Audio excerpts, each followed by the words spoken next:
नमस्कार मित्रांनो, DMER Maharashtra academy YouTube चॅनलमध्ये तुमचं खूप खूप स्वागत आहे. आज आपण एका खूप महत्त्वाच्या विषयावर बोलणार आहोत. DMERने गट क पदभरतीबद्दल एक अतिशय महत्त्वाची सूचना जाहीर केली आहे आणि ही सूचना खास करून त्या विद्यार्थ्यांसाठी आहे ज्यांची डॉक्युमेंट व्हेरिफिकेशनची संधी हुकली होती.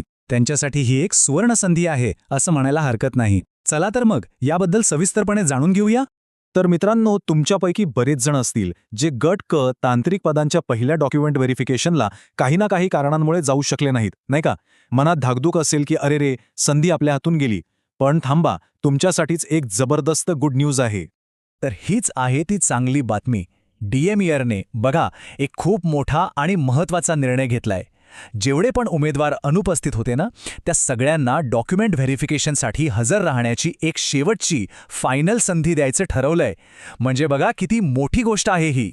आणि एक गोष्ट लक्षात घ्या, ही संधी किती रेअर आहे, किती दुर्मिळ आहे हे समजून घ्या.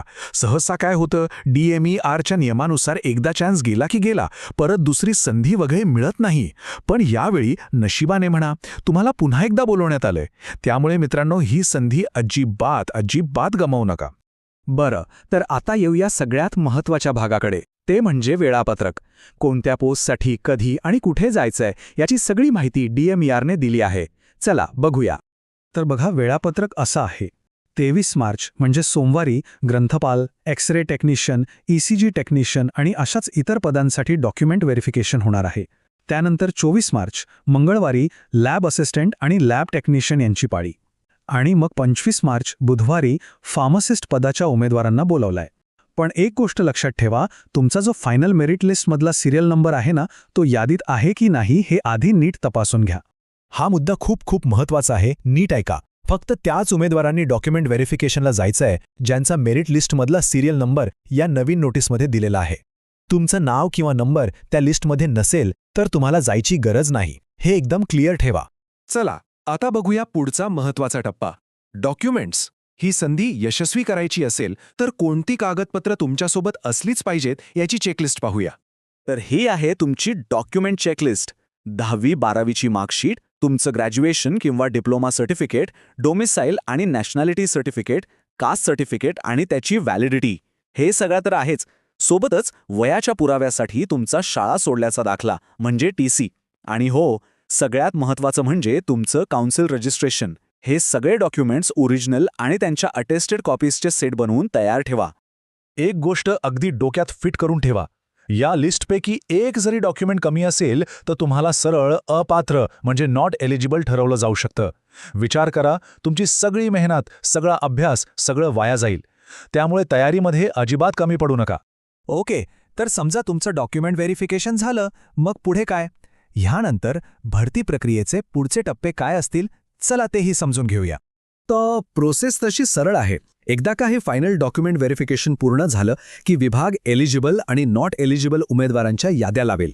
त्यानंतर येईल फायनल सिलेक्शन लिस्ट आणि सोबतच एक वेटिंग लिस्ट.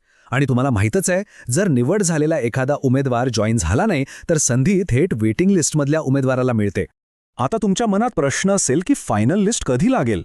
तर बघा, या सगळ्या प्रक्रियेला थोडा वेळ तर लागणारच आहे. ही डॉक्युमेंट व्हेरिफिकेशनची प्रक्रिया 25 मार्चला संपेल. त्यानंतर साधारणपणे एप्रिल महिन्यात फायनल सिलेक्शन लिस्ट जाहीर होण्याची शक्यता आहे. तोपर्यंत थोडा धीर धरावा लागेल. आणि पुन्हा एकदा सांगतो, नोटीसमध्ये अगदी स्पष्ट शब्दांत ठळक अक्षरांत लिहिलंय, ही अंतिम संधी आहे.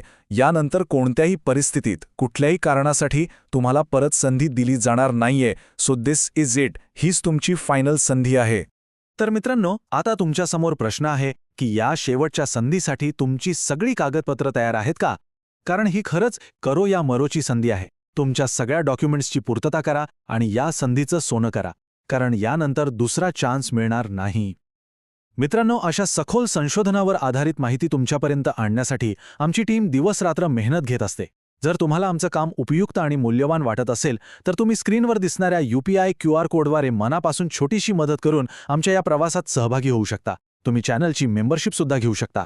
लक्षात ठेवा, संधी दारावर टकटक करत नाही, आपल्याला दार उघडून तिची वाट बघावी लागते. तुम्हाला मिळालेली ही संधी सोडू नका. आणि हो, जर तुम्हाला DMER बद्दल अजून काही माहिती हवी असेल तर हा व्हिडिओ नक्की बघा. DMER महाराष्ट्र अकॅडमीला सबस्क्राईब करायला विसरू नका. धन्यवाद.